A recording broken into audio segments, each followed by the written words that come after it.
case. There are absolutely no vibrations on this motorcycle. If I buy this motorcycle, I am not going to use the horn at all.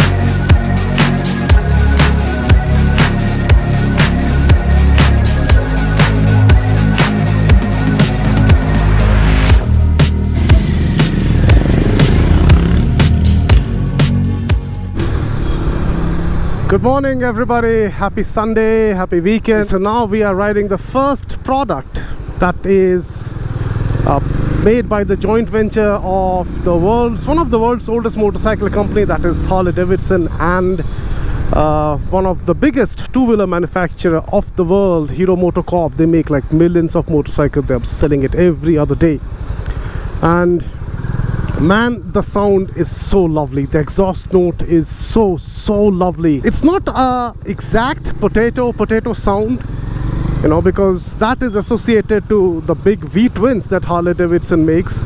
This is not exactly that, but this is smooth, it is bassy, it has a nice growl to it, this nice rumbling noise. Listen to it.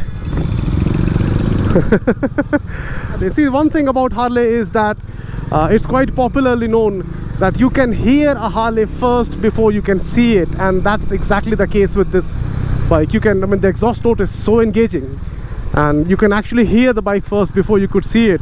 Now coming to the specs, 440cc oil-cooled motor mated to a 6-speed gearbox, and the main highlight of this motor is that it makes about 38 Newton meters of torque. That is the maximum torque that is available on offer by any single cylinder motorcycle that's available on sale in India today. So this is the highest torque that you get. Not only the number is high, but the torque availability is down there at the lower revs, because this is a longer stroke motor. So all the torque that you make, more than 80% of it is available from as low as 3000 RPM. Take that, that's so good. And the engine, it's smooth, it's like butter smooth. I have never ridden a Harley before. This is the first time ever that I'm riding a Harley Davidson motorcycle. I'm sorry, I have the habit of saying Harley, I do not say Harley Davidson, but then I'll try to say that. So yeah, as I was saying, usually, I mean, as Harley Davidsons are associated with, like, you know, laid back slow cruiser which have vibrations and stuff like that. That's not the case. There are absolutely no vibrations on this motorcycle. So far I've not felt anything at all.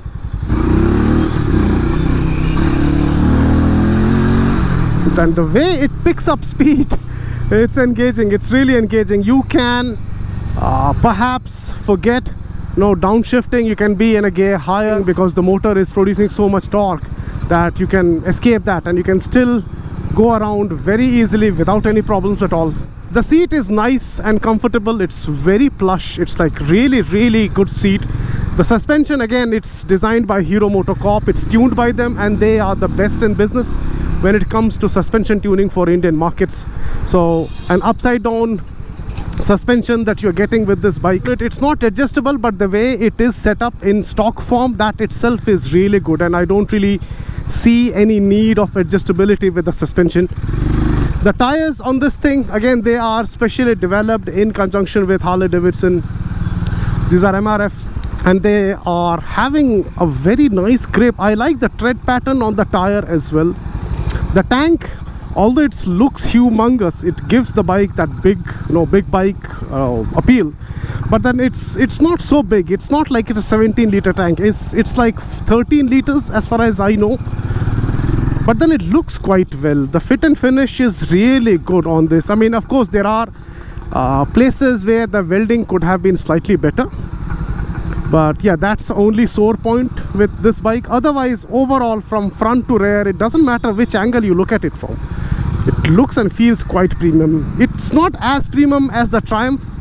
Again, that's a different motorcycle in a different league on its own, but this, the way it is, it's really good. There are no sore points. You cannot complain about anything on this motorcycle, to be honest with you.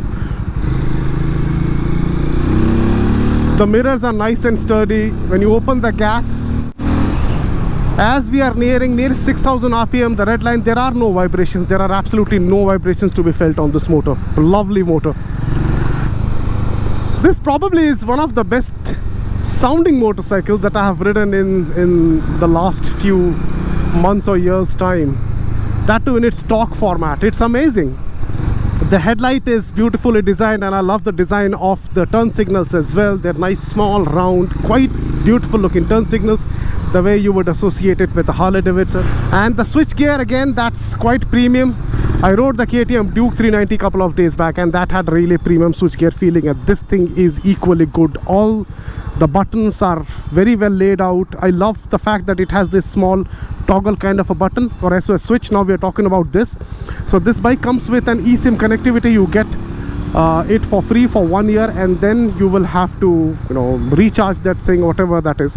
So what that eSIM thing does is it provides rider telemetry. As you can see on the screen right now, we have this RTMI. You can track where the bike is and all those details, whatever comes associated with this. Oh my god, this road is so bad, but we'll still go on this.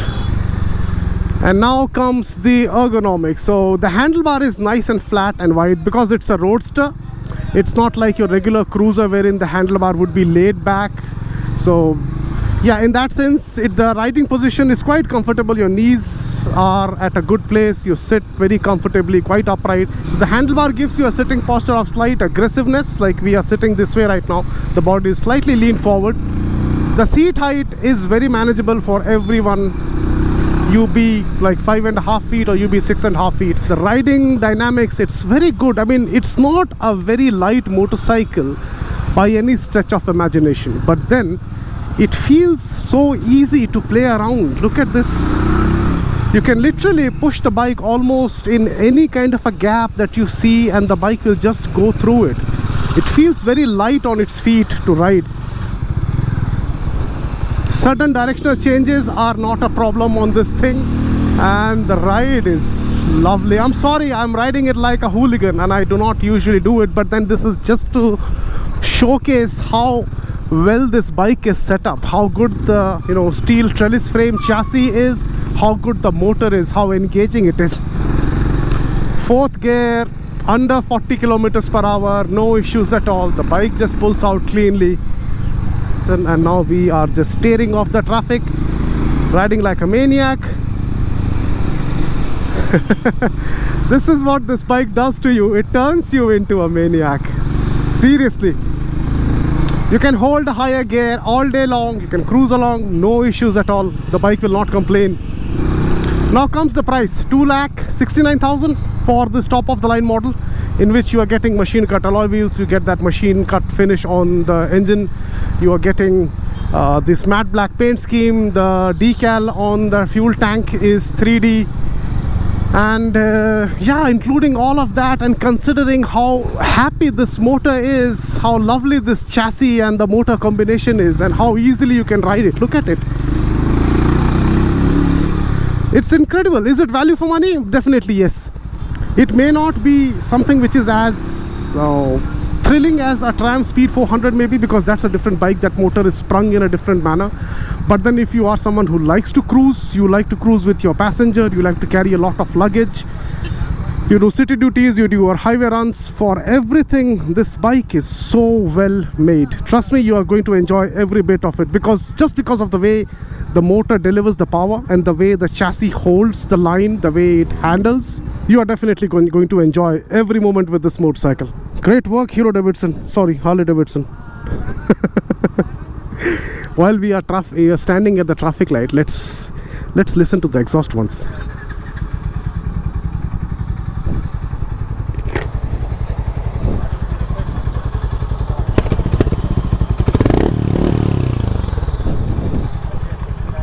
Lovely. Now, what are the things that I did not like about this bike? I mean, everybody is literally whining and complaining about the rear half of the design. It's not so sore, it's not so bad the way people are literally complaining. I don't find it so bad. Again, it's a personal preference. What I did not like is this place where the fuel tank, you know, combines with the chassis near the handlebar. This empty space here, this looks a little bit weird. Seems like it was afterthought. I am good with the way the exhaust is designed. There is no heat shield, but I don't think, you know, that is a sore point to look at. And the another sore point that I see is the welding. The fit and finish is really good, the plastic quality is amazing, but then the welding is, that's one place where Hero MotoCorp needs to start, you know, improving a little bit. But again, this is the first product, and I'm quite sure that they will come up with better finished, you know, welding parts later on. But then yeah, other than that, I don't see any problem with this motorcycle. This is such a friendly, such a rev happy motor. It just encourages you to ride it. You want to ride it in a lousy way, you do that, the bike will not complain. You ride it hard, the bike won't complain.